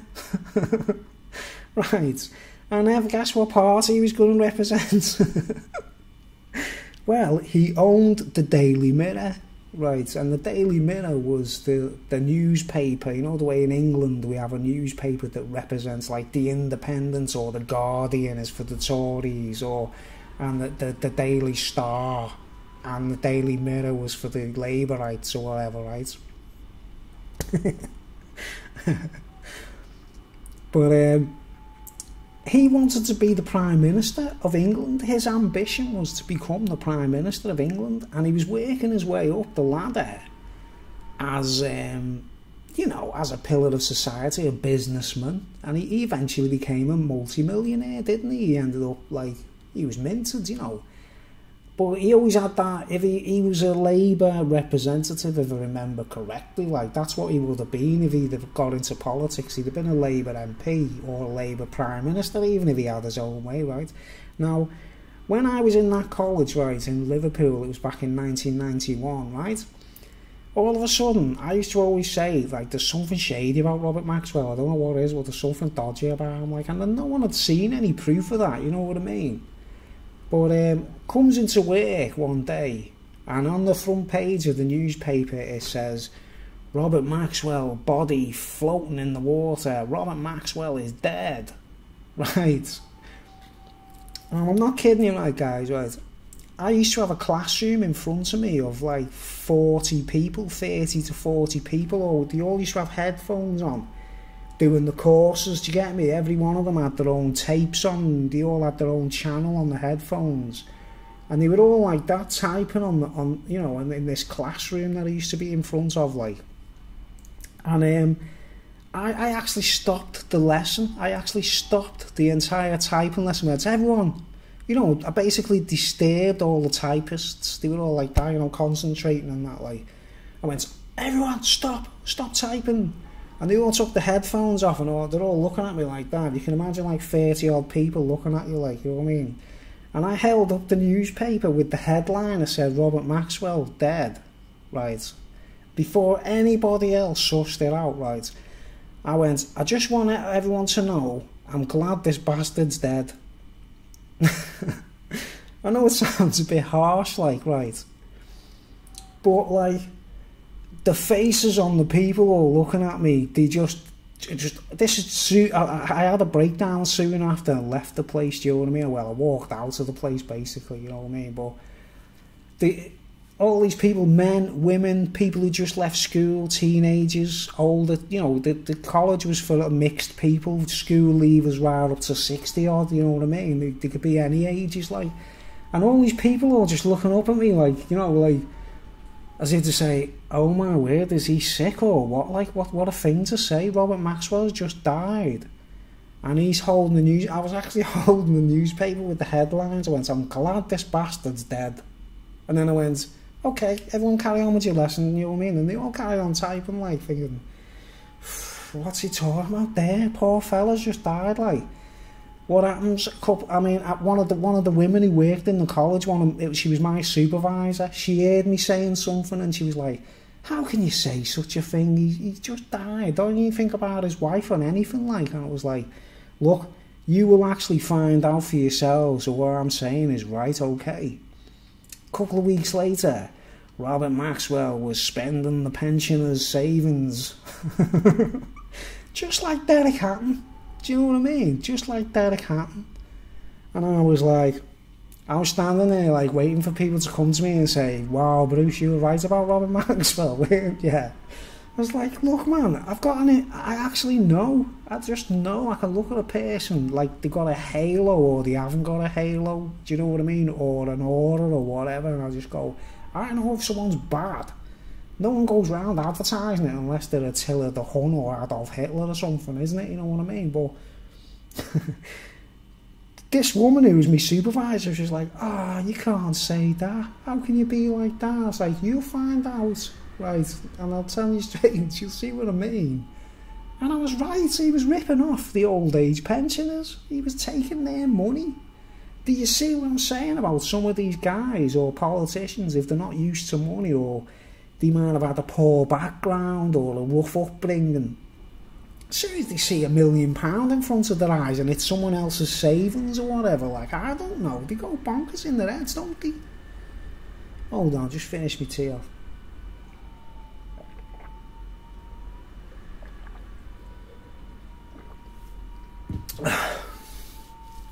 Right, so I left that college anyway on a high, letting them know that I knew Derek Hatton as well as Robert Maxwell. I left the city of Liverpool as if to say, look guys, I know you don't agree with this or that politician, but you know, or Bernard Hill, Yossi Hughes or whatever. And then now there was people in Bromborough where I lived and they were like, when Tony Blair gets in, we're going to get, like, you know what I mean? Right? A few years later, the same people were writing songs against Tony Blair because he was, like, raiding Afghanistan and things like that. You know, understand, folks? I was like, look, mates, you know, like the Bible says, even the elect will be fooled. That happens repeatedly throughout life all the time. Do you know what I mean? People who are clever, people who are actually righteous, they can be fooled by anyone, man. And I was like, I don't think John Major's a bad Prime Minister, to be honest. Like, and it was like, oh, you one of them, are you? Or when Tony Blair gets in, like, you know what I mean? And I was like, what are you going to do? Like, there's going to be leprechauns. Going to be leprechauns walking around the streets handing everyone gold coins, like, you know what I mean? Because Tony Blair won the election. And I actually said to this lad, I said, look, Tony Blair is gonna, I will tell you straight now, Tony Blair is gonna win the election for one reason. Too many people think that he's gonna be amazing, like, and he wasn't, and he made loads of mistakes. John Major started the peace talks in Ireland, right? Look what happened. Then the handover occurred, and John Major lost the election or whatever. And then Tony Blair's on telly with Mo Mowlam and that, like, saying, like, we're making history, making peace in Ireland, not taking all the credit for it, like, you know what I mean? It was like, I can't believe these guys, man. What happened eventually? Weapons of mass destruction, all that stuff. Tony Blair's still being held accountable for it as though he's broke the law, folks, you know what I mean? Because it was a lie. We shouldn't have even gone to Iraq the second time around, you know what I mean? The whole thing is designed to say we're all, as poor folks and working class people, life's starting to get a little bit better for us. The bus service has improved, the trains are getting better, the hospitals are getting a little bit less clammy, like. And then all of a sudden they have to invent a war to drain all the money away, you know what I mean? Then they have austerity which follows, like. Then we've got things like people complaining, throwing wobblies about whatever government's in. It's like a huge master plan, right? So I actually knew that Tony Blair was going to fail, right? I actually went into work during the times, well, not went into work, left the sick, volunteered myself to go off incapacity benefits and step back into work. I couldn't find a single job, right? I was going around the circles, I was bumping into the same people on different courses. We'd actually bump into each other, you know what I mean? I'd be like, alright man, I hadn't seen you for 2 months or something, but we'd be on different courses or meeting, like getting certificates and things like that, but not actually being paid a wage. And then suddenly, don't get me wrong, Cameron made his mistakes, fucking room tax and shit like that. That's the government, that's the Queen's government behind that. That's another laundering scam as far as I'm concerned, the room tax. They need to take every penny right? Cameron ended up hot potato throwing it to Theresa May, right? Now, all I know is once the Labour Party lost our election, once Gordon Brown was out, I got my first job in years as a cleaner, right, in Camel Aids of all places, you know, and then I was thrown onto universal credit, right, folks? But, like, I was a guinea pig. I was one of the first people on the world. This is 2 years ago now when I was in Camel Aids. So I was like one of the first people on universal credit in the country, right, guys? But the thing is with me, right, folks, I'd saved. I had about 300, 400 quid saved. And it sounds ridiculous, I know, you know what I mean? But for a Dolite, it's a lot of money to keep hold of, do you get me? So when I got hit by universal credit, right, that's all I did. I saved. I didn't, you know, I'd stopped squandering, basically. And so when universal, you know, when I I got literally thrown onto universal credit without a choice. They didn't pay me for a month, but I had saved. So I used my money for savings, and then when they paid me my first month's money, no problems. Since then, right, I haven't had a single problem on universal credit. Every payment has arrived on time. They pay me with rent, right? I'm not a druggie or an alcoholic, right? So I don't get me rent money and then spend it on whatever, right? Now, you listen to people being interviewed on YouTube and stuff, some of the younger lads, obviously the younger, right? They say things like, when they got the first payments on universal credit, they were like a kid in a sweet shop. Do you understand where I'm coming from, folks? When poor people or people who aren't used to money have a load of money in front of them, they've got this mad tendency to waste it or blow it on something stupid, which gets them in debt, or they fall back with the rent arrears. And the worst thing about the government, and I don't care whether it's Labour or Tories, they're going to do the same thing, whoever it is, right, folks? They're targeting alkies and druggies. Don't you understand? That's their master plan. It's a bit like ethnic cleansing. You've got to get your head right. You know, the Bible tells you to be sober and vigilant. The word sober should mean something, you know what I mean? We can have a good time, we can get bevied. Blue Street, agua, coca leaf. You can have a good time from time to time, you don't have to go overboard. But, you know, being sober and vigilant means sober and vigilant, and keeping your wits about you, right? Now, under the Tories, I had a job as a cleaner, right? And these were jobs I got off the Job Centre website, by the way. I was still using Universal Job Match, you know, the website on the dole. I got a job as a cleaner, 4 days, right? Straight away, it's a bit of experience and something on your CV. I was punctual for 4 days. I did all the jobs they told me to do. No, didn't kick off on the bosses or nothing like that. Next thing I know, I got another job as a canvasser. Door-to-door canvassing. Horrible job, really, but I was into it, you know, because of the exercise and getting out and about. Under Tories, I got another job, right? They sacked me because I wasn't getting any leads or, you know, making any money. I did actually get one deal, actually. Well, I was there for like 3 or 4 months. I'm not sure the amount of time, but they had to let me go. You know, like what they call it, it's cutthroat. It's like Wolf of Wall Street, you know what I mean? If you didn't get any sales or you didn't get deals, they just kicked you off and replaced you, you know what I mean? That was the rule, like. So I walked out of there and I had to go straight back to the job centre, right? And then I got another job in a factory, right? So, and then after a sort of year of temporary work in and out of this peanut factory, under the Tory government, remember, guys, right? 3 jobs on the trot. While Labour were in, I couldn't get a cleaner's job, nothing, guys, you know what I mean? Honestly, I tried, trust me. And I had IT qualifications as well, right?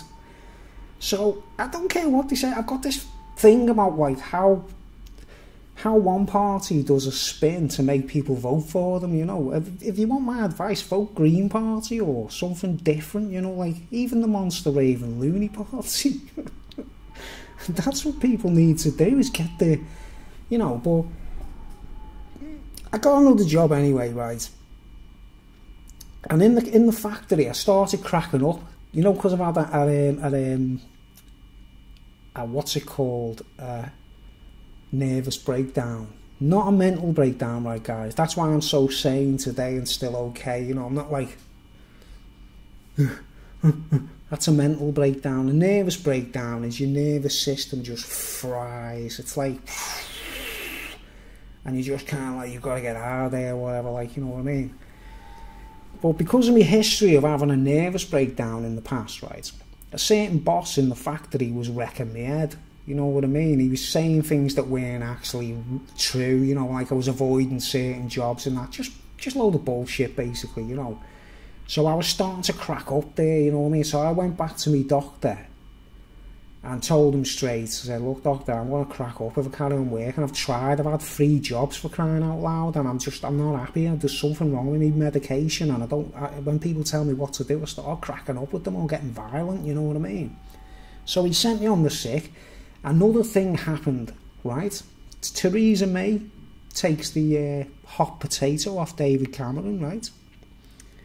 And she said, we're going to improve things for the mentally ill who are on social security, right? And I was at the time back on the mentally ill category, right, guys? And I was being harassed under Cameron sort of thing. I was getting loads of grief in the job centre. It was Ian Duncan Smith, right? Esther McVeigh.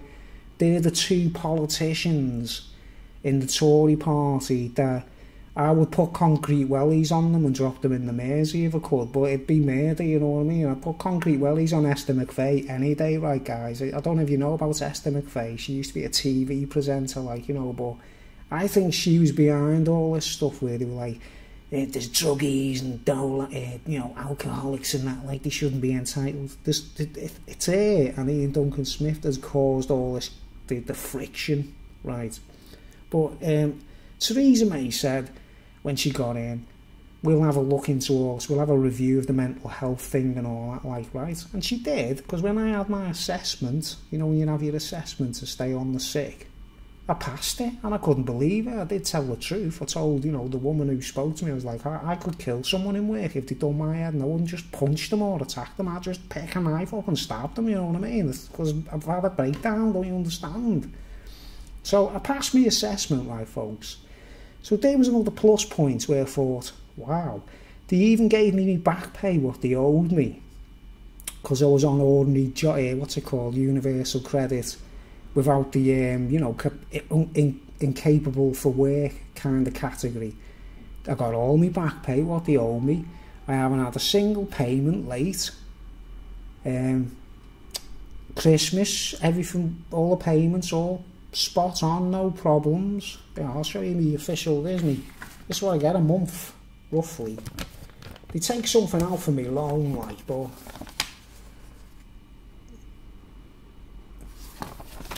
that's including me rent. Now, I know to folks who are working out there, that's just ridiculous. It's for £700 a month is silly, isn't it? You know, if you work and you get more money and you've got more in your pocket, you can have a better, you know what I mean, better holidays and that, right?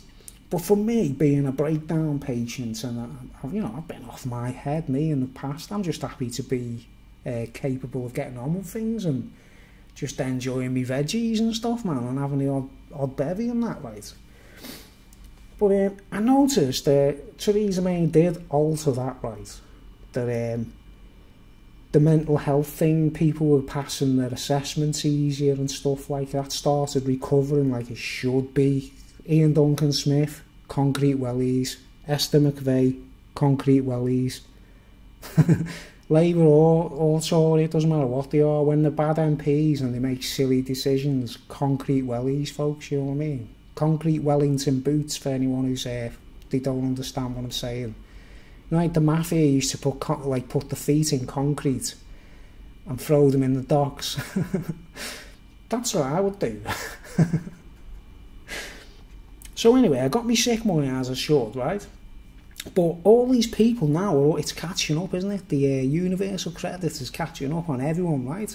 And my advice to anyone out there, folks, if you if you don't prepare for it and you don't get penny wise and be sober and vigilant and save, you know, somehow stop buying silly things and just put a bit of money aside, then when that, you know, it only happens once, don't it? You go on universal credit once you've been booted onto it, like, they can't do it again to you, or you either find work, you know. I'll do a separate video on why there are certain plus points, why they've altered the system, and I'll try and explain that, right, in another video. But here's my crux of my speech, like, right, now we've got Jeremy Corbyn, remember, like, you know, Tony Blair, Derek Hatton, Robert Maxwell, Jeremy Corbyn. Now, don't get me wrong, right, he seems like a decent fella, right? He seems like he means well and all that stuff, right? But, like, the point is, right, would he be used to the money and the purse strings once he's in power, if he got in the power, right? And here's my complaint, right, folks. Remember when he first stepped in? I mean, like I say, he seems like a decent chap, but that's nothing to do with politics, is it? You know what I mean? Being a decent chap has got fuck all to do with politics these days, has it really? Like, and remember when he first came into the House of Commons and they were all singing the national anthem, and he wouldn't sing it? I mean, it was a gimmick, pure gimmick, right? I can't stand the national anthem. We shouldn't be singing God Save the Queen. It should be something like Land of Hope and Glory or something like that. You know, why would God save a woman who's the richest woman on the planet? You know, if God's real, well, God is real, guys, and he's with the poor folks or the meek and that. He's not with the multimillionaires, obviously.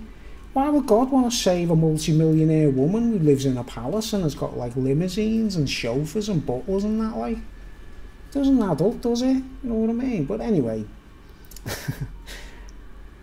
Jeremy Corbyn, his party piece when he steps in, right, he doesn't sing the national anthem while everyone else is singing it, right? And then they started picking on him for it, didn't they? Going like, you know, anyone that doesn't sing the national anthem, like, is like a traitor or whatever, like. And this is the other thing you've got to realise, guys, right?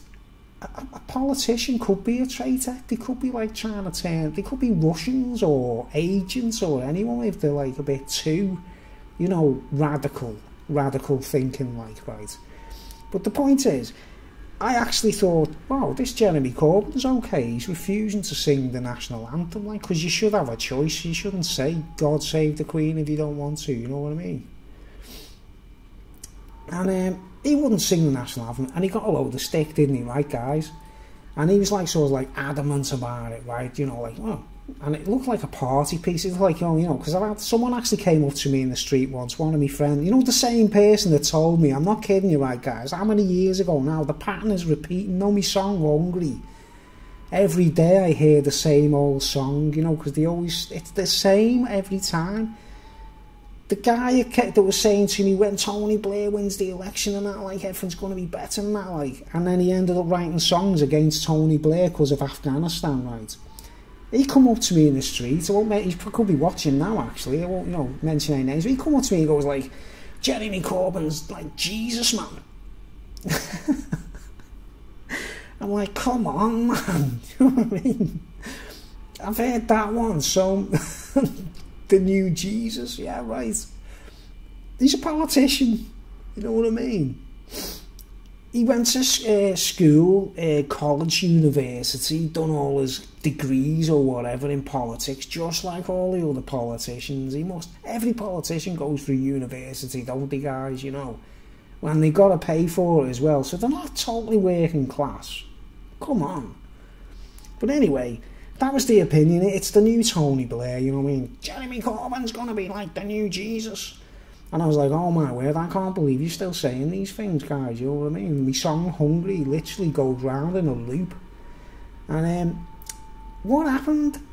A bit later on, you know, okay, I was thinking, you could be right. He seems like a decent fella, right? What happens? He's in the House of Commons, right? And you remember when it was the Queen's birthday, 90th birthday?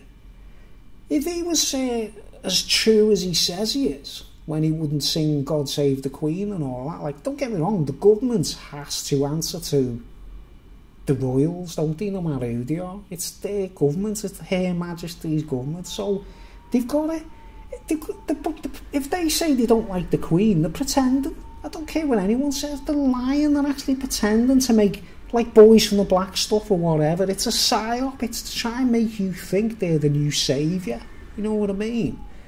And he was standing there and all, like, you see, like, Cameron stands up and goes, you know, obviously the Tories are going to bum round the Queen, aren't they, you know what I mean, right? Because it's like the way it is, isn't it? The hooray Henrys, aren't they, right? But we expect that, at least it's better the devil you know than the devil you don't, isn't it, right, folks? And then up they stand all going like, I would like to wish Her Majesty a very happy 90th birthday, blah, blah, blah. Now, if Jeremy Corbyn was as genuine as you lot think he is, right, he wouldn't have said nothing. He'd have sat in his chair, right, and he'd have gone, I'm not wishing the Queen happy birthday. What's it got to do with us? What's it got to do with working class people and people on universal credit or people on claiming social security and being sanctioned and everything? No, he stood up and he was going, and I would love to wish Her Majesty a very happy birthday. And as soon as I seen him doing that, I was like, nah, he shouldn't be doing that. He was like, if he was true and he wouldn't do the national anthem, you guaranteed he's going to be singing the national anthem soon. It was all a gimmick, you know what I mean? Because I'm telling you, Tony Blair did the same sort of stuff, didn't he? They all thought he was going to, like, you know. And here's my other point, right? Do you remember when here's proof that Jeremy Corbyn, although he is the leader of the Labour Party, right, folks, the token leader, the figurehead of the Labour Party, right? Do you remember when a couple of years ago, or a year, or I'm not sure how long ago, remember when they decided to send airstrikes into Syria? Check it out, I'm sure it's on YouTube, the footage. House of Commons, right? And Jeremy Corbyn is the leader of the party, right? Now, I don't think Jeremy Corbyn would have agreed with sending, you know, fighter jets or whatever into Syria over matters that aren't anything to do with British people, right? I'm sure he'd have thought privately, I'm going to object to this. I'm going to say, no, I don't, you know, because that's all it takes in the House of Commons is a unanimous vote, doesn't it? Now, obviously, the Tories, being the way they are, the hooray Henrys, the forces, all you'd expect it, right? They're like, yes, we want to send airstrikes into Syria, right? Now, remember, guys, Tony Blair, Afghanistan, Iraq, weapons of mass destruction, ring any bells, right? Jeremy Corbyn's sitting there, right, and he didn't even stand up and represent the Labour Party. It was like he objected to it.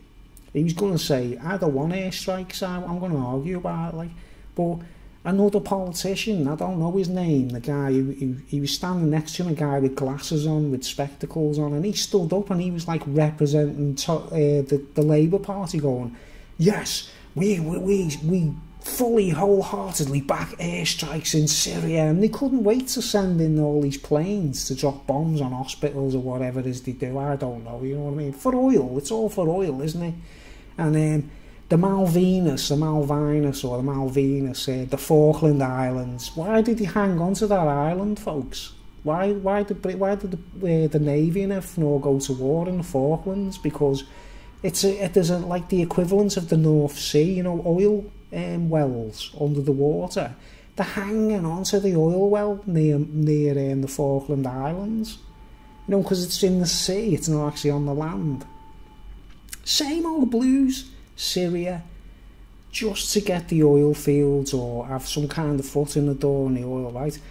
But Jeremy Corbyn didn't stand up and speak up for it, did he? He didn't stand up and say, I don't. If he would have stood up and said, I don't agree with this airstrike, I'd have been a bit more like, you know, think, yeah, he's got a bit of, I like his style. He won't sing the national anthem. He didn't speak about the Queen's birthday, which he did eventually. He was bumming round her, you know what I mean? Then when this airstrike decision happened in the House of Commons, right, he didn't even stand up. Some other guy stood up and represented him, and he looked like Jeremy Corbyn sitting behind him like this, with his hands between his knees, like, as if he wasn't allowed to speak. As if it was like, even if he'd have argued, they wouldn't have let him speak, which proves that someone is going over his head, deciding things, whether he's the leader or not. I don't care what anyone says, right, folks? So that's my assessment there, folks. That's the reason I don't talk politics anymore, or I actually don't give a shit. Like, my old man was heavily into it. He actually, when we were kids, he wanted to be a local MP. And that's one of my earliest memories as a kid, is all going round the streets with my mum and dad. Me and my two my brother and sister at the time. I'm not sure my younger sister was there at the time. But we were going round posting, them leaflets with your picture. It was a picture of me dad, my old man saying, "Vote Johnny," like, and it was the Independent Party, folks. It wasn't the Tories. Although my old man did have a thing, he didn't really like the Labour Party. Don't know whether it's the Jimmy Savile factor, I don't know. But we were actually posting leaflets through people's letterbox for me dad to be a local politician, so he was heavily into it. So we did kind of get brainwashed into, like, watching things on TV when other people wouldn't give a shit. We were watching all these things about politics in Britain, Most kids were watching Coronation Street. We were watching Panorama and things like that, So I got that kind of a background. That's one of the reasons why I sort of kind of have to tread on eggshells about politics and that. But I'm telling you straight, folks, vote the Green Party if you want to see a change, or something else, I don't know. As long as they're not fascists or any of that business, like, the BNP or something like that. If Jeremy Corbyn wins, which he probably will, right, folks, the next time, well, they did have a chance, didn't they, recently, and it didn't happen, did it, right? Hung Parliament, like, but that's my fervent belief. That's why I don't go on about politics, right? I'm on universal credit. It's actually been okay. It's not, obviously it's not rosy, you know what I mean? I'm on the sick, for crying out loud, you know what I mean? I'm sort of deemed unfit for work. But I will be I'm trying my hand in there busking and, being a street entertainer, so that I am my own boss, whatever I do, you know what I mean? So anyway, I've been on, like, 1 hour 4, there's only one person watching now. I wonder who that is, I don't know. Who's the one person? There was 4 people before. 4 people were actually watching, right, folks? Don't get me wrong, when you leave the videos up, the views go up, though the people just watch them later on, like. But we've got one person watching. I wonder who it is. You stuck around for 1 hour and 42 minutes. Very much appreciated. Thank you very much for watching and sticking it out. The other 3 people have jumped off the ship. They're no longer on board the boat. One of them could have been Jeremy Corbyn, I don't know. Don't take it personal, folks. And look, guys, honestly, I can't stress it enough. If I go, like, I've gone on against Theresa May, I don't hate the woman or whatever. If I was working on a labouring scheme now, right, guys, if I was a bricklayer now, or, I did work on labouring schemes in the past, you know what I mean? And, oh my word, over politics, people actually, almost had fights over it, right? If I was sitting in a van now with a load of workies and someone said, "Bloody Theresa May," and I went, "She's not that bad," you know what I mean? She is actually trying to change things, but it's down to the Queen, guys. Bright House, little reminder there, money laundering, Bright House, sanctions, Ian Duncan Smith, he's no use to anyone anymore. Esther McVey, she's kind of like gone down a rung, hasn't she? I'll speak against Esther McVey any day, mate, you know what I mean? But anyway, that's why I don't talk about politics much anyway, folks, because I believe it's designed to make us all hate each other eventually. And if you were the Queen or the Roman Emperor or the Kaiser of Rome, what do they love seeing more than anything, you know what I mean? Does the film Gladiator ring any bells? Like, You know the scene where Joaquin Phoenix, he's the Kaiser of Rome, isn't he? And there's a bit where it's all getting, you know, where they're all Russell Crowe and everyone, they're all battering each other in the ring, aren't they? And like the Joaquin Phoenix, who's supposed to be the Emperor of Rome, is like, yeah, he's sticking his tongue out and everything going like that because they're killing each other and there's blood spilling and they're chopping each other up. Now, I don't care what anyone says, that seems to me to be like what royalty wants, man. They want us all beating each other up in the street because, like, you think Theresa May's okay? Yeah, I'll fucking punch you for that. and you know, because I don't say Jeremy Corbyn is the new saviour. Come on, guys. If he means well and he wins an election and he does actually do things, good luck to him.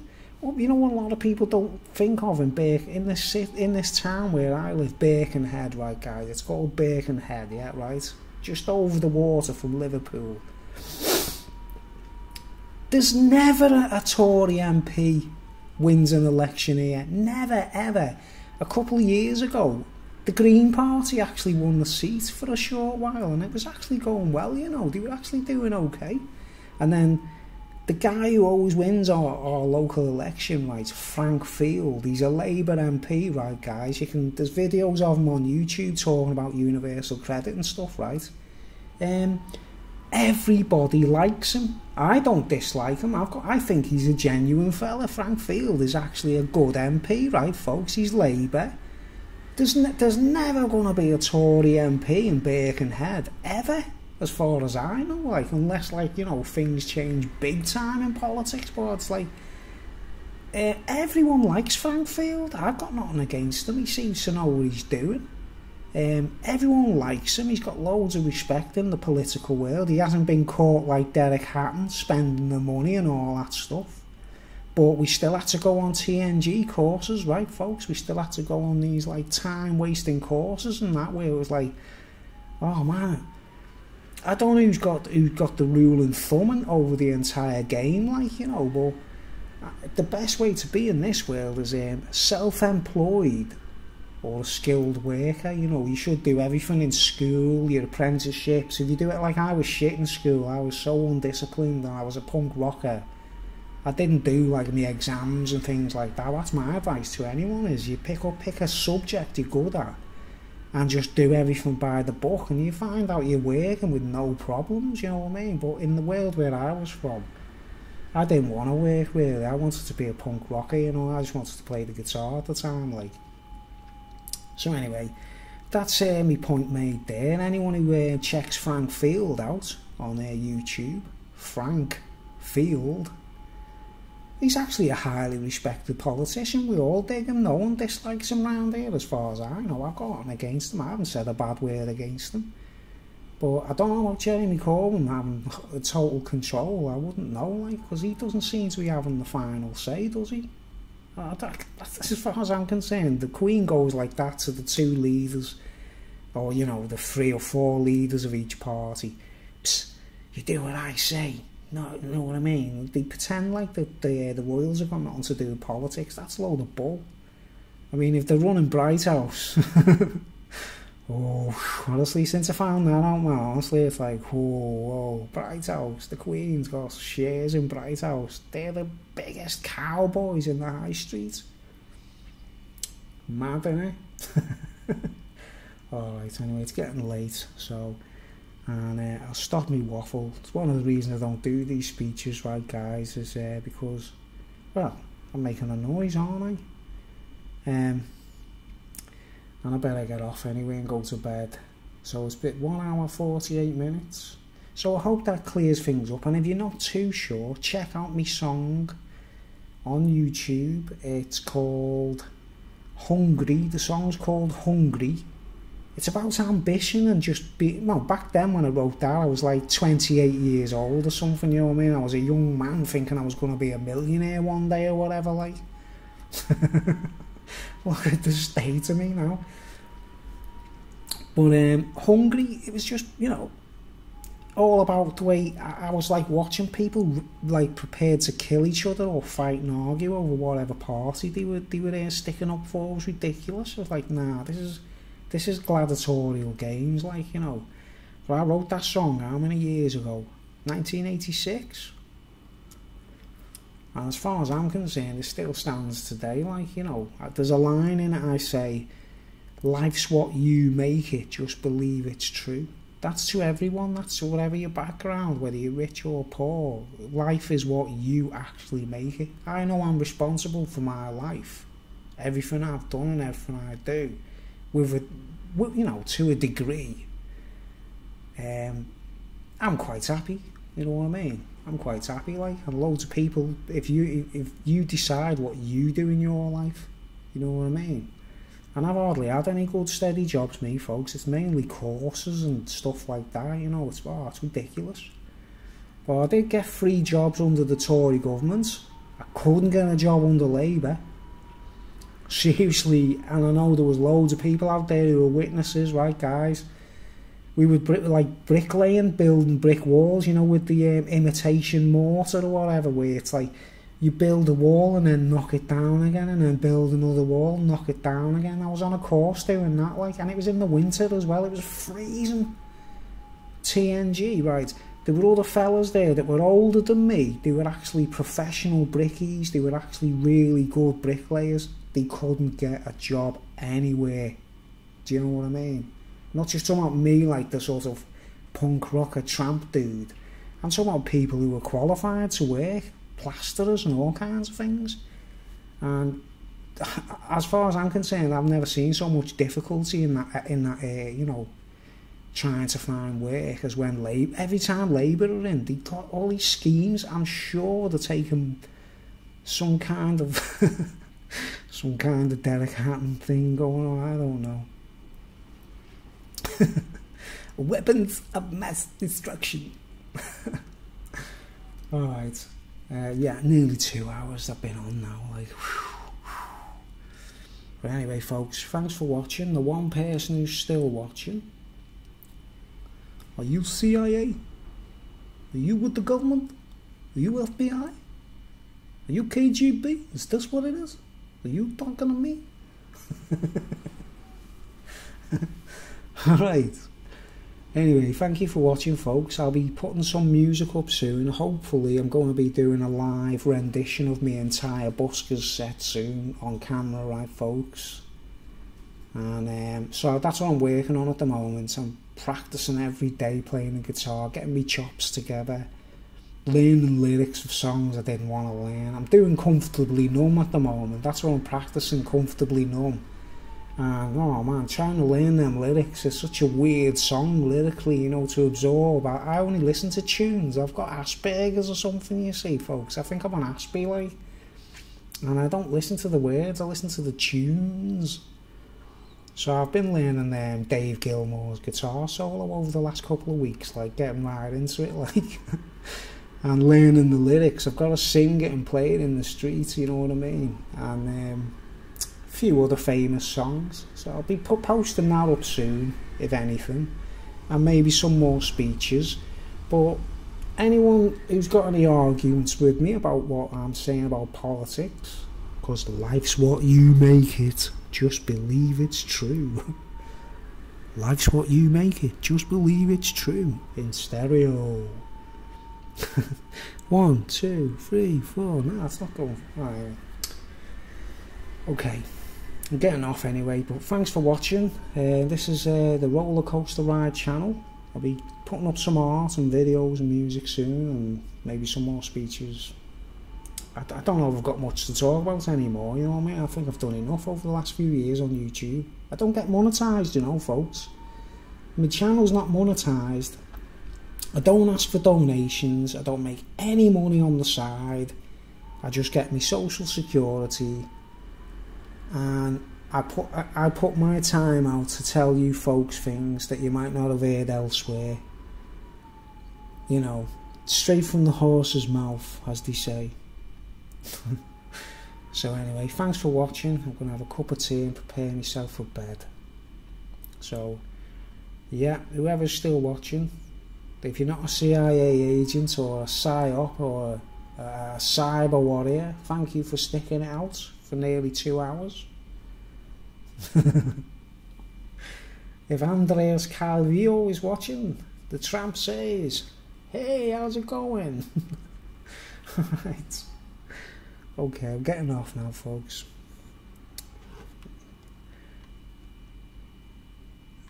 The mouse.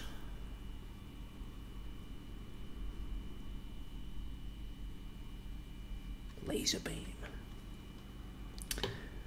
Thanks for watching. Views, comments, share. Please tell me what you think. Like I say, in this country, guys, we don't know how lucky we are. We really don't. You got to realise that. The Bible, if you've read your Bible and you understand, I don't want you to be religious maniacs out there, because I'm not a religious maniac, folks. But I do know my Bible, and I know we should be expecting much worse than what's going on, I'm telling you. You know, what we call the beast system, and the RFID chips, and the cell phones taking over 5G and stuff like that. Oh my word. It's going to get worse, guys, I tell you, and it doesn't matter what party he's in. And my final word is, I don't see the Queen making any objections or standing up or speaking for the homeless folks or anything like that, you know what I mean? They don't give a shit. Alright, thanks for watching, folks, and I'll be back soon. I'll be back.